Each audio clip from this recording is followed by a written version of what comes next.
ఎక్కడైనా ల్యాండ్ పై ఇన్వెస్ట్ చేయాలని అనుకుంటున్నారా? అయితే ఫ్యూచర్ సిటీలో ఇప్పుడే ల్యాండ్ తీసి పెట్టుకోండి. పూర్తి వివరాలకు మాకు కాల్ చేయండి.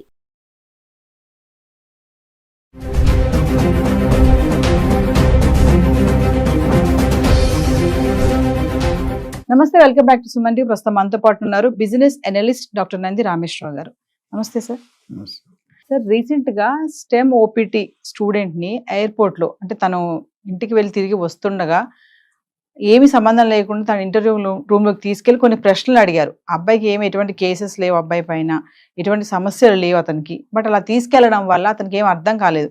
అంటే ఇలా ఓపీటీ స్టూడెంట్స్ ని వితౌట్ ఎనీ ఇన్ఫర్మేషన్ అట్లా తీసుకొని ఇంటర్వ్యూ చేయడం అనేది ఎంతవరకు కరెక్ట్ అంటారు? ఇది కామన్ అనుకోవచ్చా, రిస్క్ అనుకోవచ్చా? అంటే ఇప్పుడు చెప్పేవాడికి వినేవాడు ఎప్పుడు లోకువే. ట్రంప్ వచ్చిన తర్వాత ఏమైందంటే చాలా సిస్టమ్స్ డిస్టర్బ్ అయినాయి. ఎవరిని డౌట్ చేయాలో ఎవరిని డౌట్ చేయకూడదు తెలియక అందరినీ డౌట్ చేస్తున్నారు బేసిక్గా.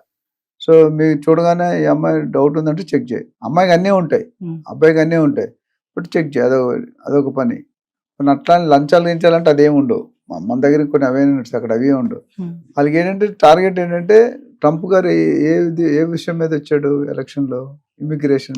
ఫస్ట్ సంతకం పెట్టిన దగ్గర ఇమిగ్రేషన్ ఫ్రమ్ డిఫరెంట్ కంట్రీస్ వాళ్ళని తగ్గించేసి మన వాళ్ళకి ఆపర్చునిటీస్ పెంచుదాం అన్నారు. అదే ఫస్ట్ నేను అది రాగానే పెట్టాడు. అది పెట్టి ఊరుకున్నాడా? దాని తర్వాత వీసా ప్రాసెస్ టెస్ట్ చేశాడు, లక్కీ డ్రా అని టెస్ట్ చేశాడు, బర్త్ టూరిజం చేంజ్ చేశాడు. 150 సంవత్సరాల చరిత్ర గల ఉన్న బర్త్ టూరిజంనే ఎత్తేస్తున్నాడు. అది యాక్సెప్ట్ కాలేదు ఇంతవరకు. అది యాక్సెప్ట్ అవుతుందా లేదా అని డిఫరెంట్. జో బైడెన్ 4 సంవత్సరాలు పెట్టి 1 డేలో పెట్టేశాడు అంతేకాదు. ఎగ్జిక్యూటివ్ ఆర్డర్ క్యాబినెట్ సెనెట్ ఆమోదించారు. ఇక్కడ ఏమైందంటే మీరు అడుగుతున్న ప్రశ్న, మొన్న ఎవరైతే 3 వీక్స్ లీవ్లో వెళ్ళాడో ఆల్రెడీ అన్ని స్కిల్డ్ పర్సన్, పర్మిషన్ ఉంది, వీసా ఉంది, స్టెమ్ కేసెస్ లేవు, నేర చరిత్ర లేదు, బ్యాడ్ లేదు, ఇంకేమి మర్డర్స్ లేవు, ఏమీ లేవు. అలాంటప్పుడు టెస్ట్ చేశారంటే వాళ్ళు ర్యాండమ్గా పట్టుకొని ఉండొచ్చు. అయితే వాళ్ళు టెస్ట్ చేస్తే మనం కాదన్నాం. వాళ్ళు డౌట్ వచ్చినట్టు టెస్ట్ చేస్తారు, అన్నీ ఉంటే వదిలేస్తారు. కాకపోతే ఈ లోటు ఆ స్టూడెంట్ ఒత్తిడికి గురవుతాడు, స్ట్రెస్కి గురవుతాడు. ఏంటి ఆ టెన్షన్లో కొంత హార్ట్ అటాక్లు వస్తాయి, బీపీలు పెరుగుతాయి, షుగర్ లెవెల్స్ పెరుగుతాయి. Stress is very dangerous. Stress ఒకటి లేకపోతే చాలా మంది హ్యాపీగా ఉంటారు. అందరూ ఎంతో 199 మంది హ్యాపీ లేరు. ఇక్కడ ఏమైందంటే ఈ అబ్బాయిని చెక్ చేసేసరికి కొద్దిగా మోటివేషన్ లెవెల్స్ పడిపోతాయి. వీడు ఏం చేస్తాడు? ఇప్పుడు మన దగ్గర చూసుకుంటే పోలీసు వాళ్ళు కానీ ఆర్టీ వాళ్ళు చెక్ చేస్తే తెలిసిపోతుంది. మనం రోడ్డు మీద వెళ్తున్నాడు, బండి మీద కారు మీద వెళ్తున్నాం అనుకో, పోలీసు ఉన్నాడు, మరి అని చూసుకోని డ్రైవ్ చేస్తున్నాడు, ఆపేస్తాడు. ఇండికేషన్ అన్ని ఉన్నాడు, అది పట్టించుకోడు. వాడు చేసుకుంటూ మన పని చేసుకుంటాం.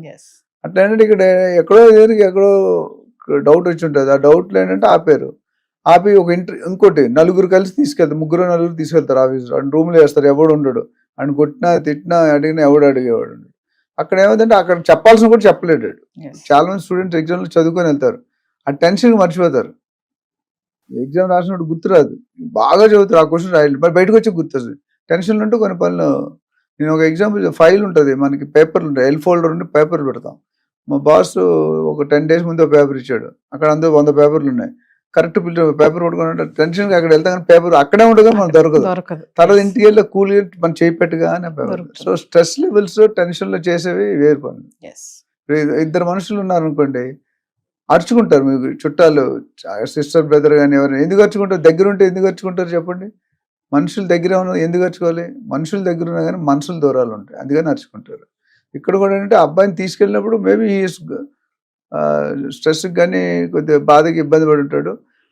ఒక్కోసారి ఫ్లైట్ను కూడా మిస్ చేస్తారు, క్లారిటీ రావుతుంది, డౌట్ తర్వాత ఫ్లైట్లో పంపిస్తామని లేకపోతే ఏదో చేసి. సో వాళ్ళు చేసిన తప్పులు కూడా మనం బలైపోతుంటాం.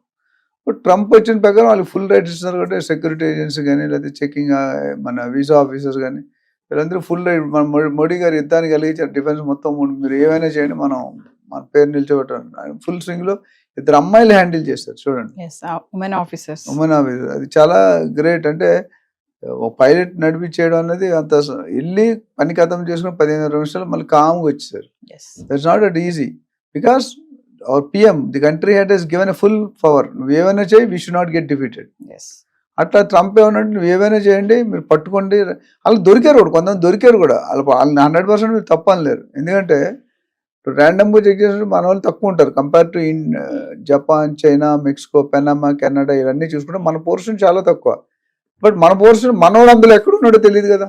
ఎస్ సో ర్యాండమ్గా చెక్ చేసినప్పుడు మన వాళ్ళు ఉంటారు, చైనా వాళ్ళు అందరినీ చెక్ చేస్తారు, వాళ్ళు కూడా చెక్ చేస్తారు. మనం అన్నీ ఉన్నా సరే ఒక చెకింగ్ గురి అవుతాం. ఇప్పుడు సపోజ్ ఒక రూమ్లో స్కూల్ చిల్లినప్పుడు ఉన్నది, ఒక గోల్డ్ రింగ్ పోయింది, అది గోల్డ్ చైన్ పోయింది, వాచ్ పోయింది, అందరినీ చెక్ చేస్తారు. తీసినోడు ఒక్కడే, బట్ అందరినీ చెక్ చేస్తారు. It's a process, it's a protocol. అలా ఇక్కడ ఏంటంటే స్టూడెంట్ అలా చేయడం అనేది రిస్క్ అంటే యాక్చువల్గా కరెక్ట్ కాదు, బట్ గవర్నమెంట్కి ఉన్న కండిషన్. ఇప్పుడు సెక్యూరిటీ, ఎయిర్పోర్ట్కి వెళ్తే సెక్యూరిటీ 3 గంటలు అంటున్నారు. సెక్యూరిటీ చెక్ ఇన్ 10 నిమిషాలు, కొన్ని జనం ఉన్నా 6 గంటలు, 3 గంటల ముందు రావాలంటారు ఫ్లైట్కి వెళ్ళాలంటే. అంటే 3 గంటలు, అందులో ఎవడో ఒకటి దొంగ ఉంటాడు, 1000 మంది వెళ్తే ఒకడు ఉంటాడు, ఆ ఒక్కటి దొరకంటే 1000 మందిని చెక్ చేయాలి. అంటే సార్ ఇప్పుడు F1 స్టూడెంట్స్ చదువుకోవడానికి వెళ్తున్నారా, ఇంక వేరే ఏమైనా పని కార్యక్రమాలు చేయడానికి వెళ్తున్నారా అనే ఒక డౌట్ పైన ఇట్లా చేస్తున్నారంటారా? అదే అంటే these whether legally eligible to stay in America.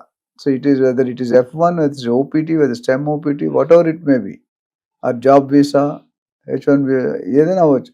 వాళ్ళకి క్లారిటీ ఉంటే ఏమన్నారు, క్లారిటీ లేకపోతే లోన్ వేస్తారు. Thank you sir.